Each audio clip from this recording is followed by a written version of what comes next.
जब आरजेडी और जदयू दोनों की संयुक्त सरकार थी तब वादा किया गया था कि जाति जनगणना कराकर और उसके कुछ पॉइंट्स तय किए गए थे, उसे लागू करने की बात हुई थी।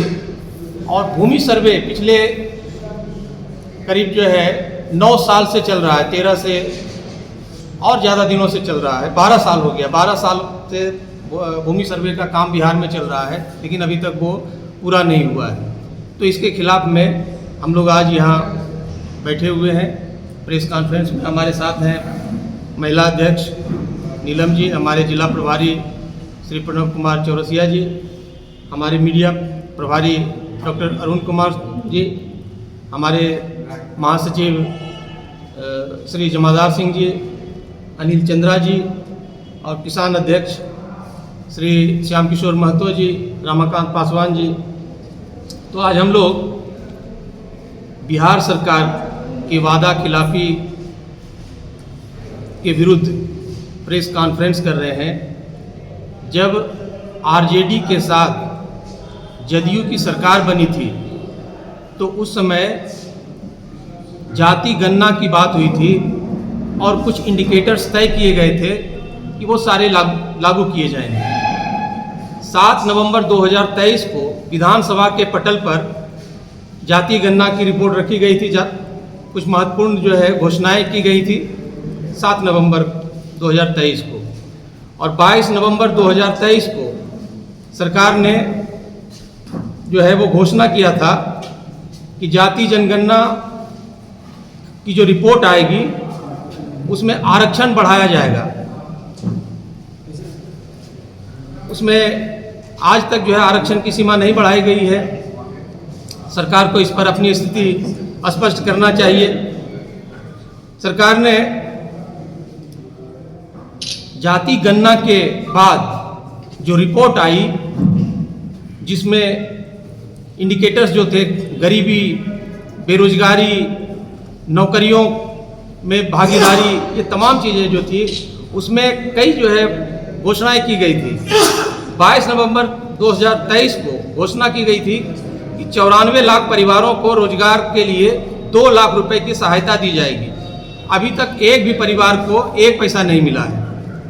सरकार ने कहा था कि 40 लाख बेघर परिवारों को 1,20,000 रुपए की सहायता दी जाएगी। अभी तक वो भी सहायता नहीं मिली है। इस तरह से लैंड सर्वे का काम लंबे समय से यहाँ चल रहा है, जो आज तक पूरा नहीं हुआ है। 2006 में नीतीश सरकार ने दलित विकास मिशन की शुरुआत की थी और 2008 में भूमिहीन दलितों को 3 डिसमिल जमीन देने का वादा किया था। आप सभी जानते हैं, बिहार की जनता जानती है कि अभी जो जाति गणना हुआ है उसी में आंकड़ा आया है कि 65% के करीब लोग यहाँ परिवार वो भूमिहीन है। या तो उनके पास सिर्फ घर के लिए जो ज़मीन है उपलब्ध उतना ही ज़मीन है, तो 60% जो लोग हैं वो भूमिहीन है। उन्हें 3 डिसमिल ज़मीन देने की बात हुई थी, तो उसमें मात्र अभी 2,34,000 दलित परिवारों को ज़मीन दी गई है, और उसमें भी 1,20,000 परिवारों को ज़मीन पर कब्जा ही नहीं दिलाया गया है।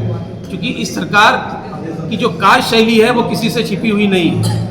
जो लाल फीताशाही है, जब तक लाखों रुपए नहीं दिया जाएगा सीईओ को, हजारों रुपए नहीं दिया जाएगा कर्मचारी को, तब तक न तो पट्टा मिलेगा न तो कब्जा मिलेगा। तो जो कार्यशैली है वो आप जानते हैं। और ये कार्यशैली क्यों है? कार्यशैली इसलिए है कि एक पोस्टिंग में, सीईओ की पोस्टिंग में सरकार तय करती है 10 लाख, 20 लाख, 25 लाख रुपए, तो फिर उसकी वसूली होती है। 2013 के फरवरी और 2025 के बीच में जो डिजिटलाइजेशन का काम अभी चल रहा है, ये डिजिटाइजेशन का काम वो लंबे समय से चल रहा है, अभी तक नहीं पूरा हुआ है। 2013 और फरवरी 2025 इन 12 वर्षों के बीच में मात्र 20% जमीन का ही डिजिटाइज हो पाया है अभी तक।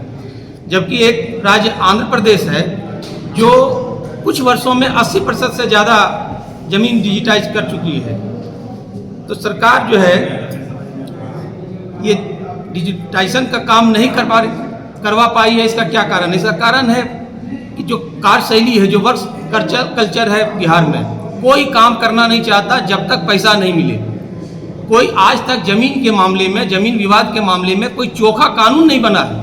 1 फीट 2 फीट की जमीन का मामला वर्षों बरस से चला रहा है, कई तो पीढ़ियों से जो है जमीन का विवाद चला आ रहा है, जिसके चलते कई बार जो है वो नरसंहार भी हुआ है। तो वर्किंग कल्चर इतना गड़बड़ है और कोई चोखा कानून भी नहीं बना है, जिसके वजह से जमीन विवाद लंबे समय से। दूसरी बात है सीईओ का भ्रष्ट होना, और ये भ्रष्टाचार की गंगोत्री ऊपर से ही बह रही है, जिसके वजह से सीईओ जो है सिर्फ वसूली के लिए बैठे हुए हैं।